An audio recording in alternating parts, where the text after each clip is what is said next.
Hey guys, it's me, Gabriel, coming to you with that evening spark. So, on forgiving. I think, this was something that really came to my mind today after work, where I had seen someone who, at first glance, I had deemed as maybe superficial or inauthentic,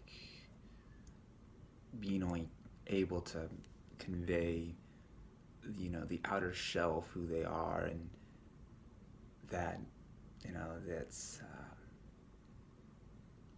yeah, and hypocritical and things like that. And I think I find myself, that had been a struggle for me. you know because for me, I honestly find myself more at ease in the comfort of those who are entirely self-aware of their own humanness and embrace it and are more vocal about it. Not to say like a negative Nancy entirely, but just someone who recognizes it more than the person who tries to put on the facade that their life is going well and that they're doing all this amazing stuff. Because all too often, that's more of an outcry of it, and more actually an inner hurt that's pretty much like this slave driver that's pushing them and pressing them that they have to be this perfect person. And and I'm sure we've all seen those kind of people, and that's only one of the many different, the myriad of different types of people and things that seem to bring us irritation and annoyance and anger. Looking at it now, I realize the silliness and an utter blunder of my own self, and my own hypocrisy and my own condemnation, that I didn't like. It was one of those things where it's like I didn't like the way I was feeling, and yet at the same, there's this constant struggle where it's like, okay, how do I value this person, but yet not necessarily condone the manner in which they're going, and yet at the same time not trying to fix them. There's a very fine balance to walk, I've noticed, with this. Turn the TV off. Um, and I think what I came to realize is that we shouldn't find ourselves annoyed with these people, or feel afraid of the people who are hateful or angry or callous or apathetic or cold or whatever despicable supposed trait they may convey or exude, but rather, at the very least, a sense of pity for the fact that all those things that create a person to be in a way that is very superficial, hypocritical, angry, wrathful, callous, the list of all these negative things, what it really conveys is a great sense of fear within them that they have not yet found a way of coping with, and it has then thus manifested itself out in the forms of those many things. So at the very least, begin with pity, but balancing that, not in the self-righteous I pity you and because I'm so great, because that puts you don't really get anywhere from there. There's this pity that you have of their state, and yet you're balancing that with your own state of affairs, recognizing your own humanness, your own measure and need for forgiveness and grace, because we ourselves are all working through some state of unforgiveness in our life, some state of fear. Because attack and anger really boils down to a lack of love. It's a statement, it's a state of fear that we find ourselves in. For instance, when there would be times when I was younger where, and I still struggle with this, when things don't go a certain way, and I would be told a statement that, oh, you shouldn't do this, and it felt like it was pretty much saying that you're a failure, and this person, unbeknownst to them, they weren't saying it in this way, but I would lash out. I've done that a few times with my mom, to be sure. And it really was it wasn't so much that what she said was hurtful, or what these other people might say. And it's often these people we lash out the most are the ones who are the kindest and most peaceful and serene, the doves and givers of the world, because we think we can get away with it, because we know that, you know, much to our dismay, they'll continue to keep loving us, and which really is a travesty for those who are so loving. You know, that's why it's so good to treat them kindly. Treat everyone kindly, but those in particular. But with that all being said, it's like, for me, I struggled with that because I think really what I was dealing with was that state of fear that, oh my gosh, my book isn't going to be successful. And, or for instance, I had written a book and it seemed like there was all this turmoil. And so there was a great sense of fear. And I would lash out because it was that sense of anxiety. I didn't know how to cope with it. I had to project it out onto somebody else. Which is, and that leads me to another point, is that it's the dynamic of not taking it personally. Don't take on their pain because they're struggling for what they're going through. You can wish them well and wish that you hope that they find peace through their suffering, but don't take their suffering on. That's where that strength comes into place.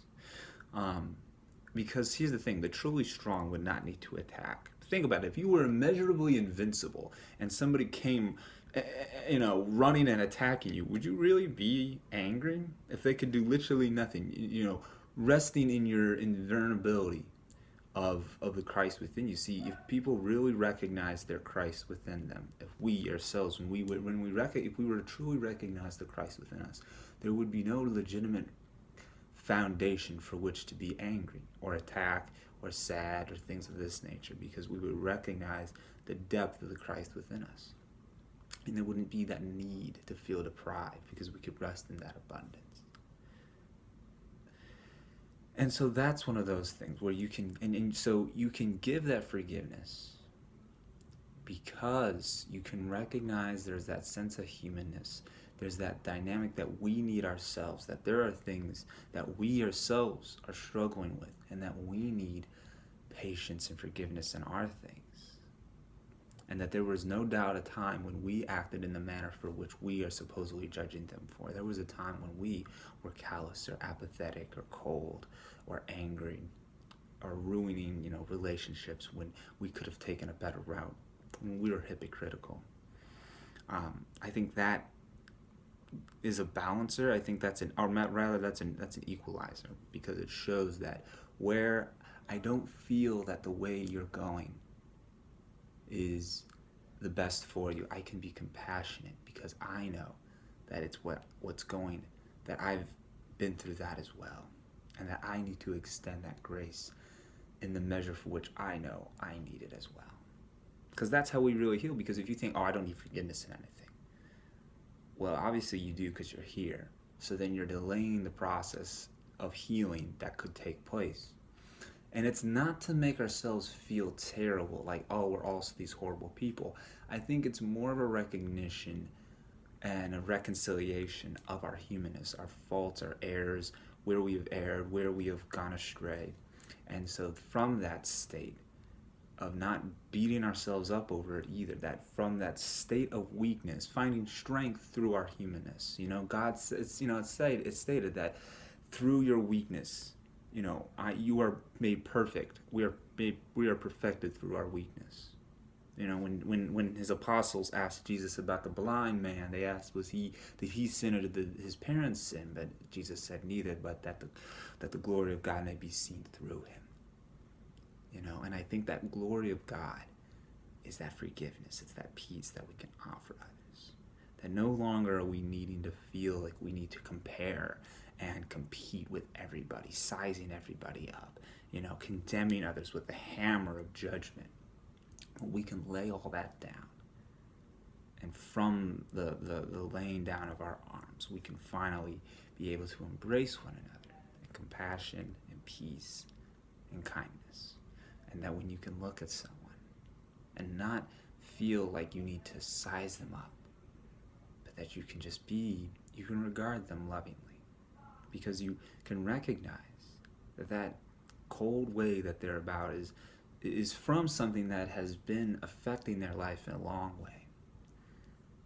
And so when you don't take it personally, when you don't see it as the truth of themselves or for yourself, you can look at them in a different way. and see that there's just something that they've been working on. Then they have not yet found the love to have someone see it, you know. So that person who's superficial, seemingly, or who isn't authentic, you, instead of looking at them in such a cold way that makes them seem like they're these wicked people, rather you can, I mean, in that instance, it's maybe for themselves, they feel like they have to be this perfect person because earlier in their life they were having to deal with a lot of stuff that where they had to be very, they couldn't show their emotions because maybe they had a callous parent or upbringing where they, when they tried to show that emotion, it was regarded with ridicule or shame. And so they had to learn to not live in that kind of way or to show that everything's all right. Or maybe they have a family that, as loving as it may seem, it seems like they have to have this, everything had to be hunky-dory. And if it wasn't, it felt like there was something terribly wrong, and that it's almost like you have to just smile through everything to keep this image, and that anything that would threaten that then has to just be snuffed out because you can't tolerate that, and that's a state of fear. But then you don't have to hate that, or someone who, you know, rejects you, for instance. We all face rejection. To recognize that it wasn't that they hate you necessarily, but that you were just not a part of their plan, just as we all have plans. And to recognize that it's not so much a matter of them thinking that you are not a valuable person necessarily, but that is just in the pattern of their plan in life, it just doesn't follow it, it doesn't align with it, and that doesn't say anything about who you are, and that it was just perhaps also there's a thousand little things that could have been the factor in it, and that it's an opportunity for growth, that to not be in that way, and that you don't have to get bogged down thinking that you're less of a person. And so then from that state you can be able to forgive them. Maybe they feel like within themselves that who you are is someone that they don't feel they deserve, or they feel like there's still too much of whatever it is, whatever darkness is going through them that they can't handle, that they don't want to impose that on you in some sense of some martyr type dynamic. It's tough to say exactly because there's so many different things, but I think that's why coming at it, regardless of whatever it may be, from a state of compassion, because you may not know what it is, but at least you can go forward with that healing dynamic. And I think that is what will really bring about that healing of the Christ and that essence of forgiveness that each of us deserve and desperately need.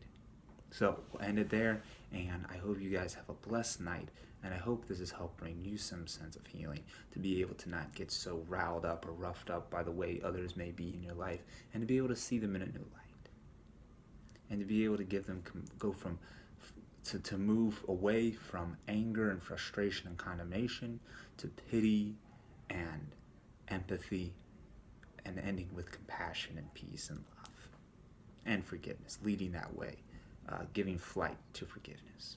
So, hope it has helped, and go ahead and share it. You can find me on my Facebook page at the Benevolent Wolfpack, where I share other videos and things like that that are spiritually invigorating. And I hope this has been helpful, and I wish you all a blessed night filled with love and compassion. See ya.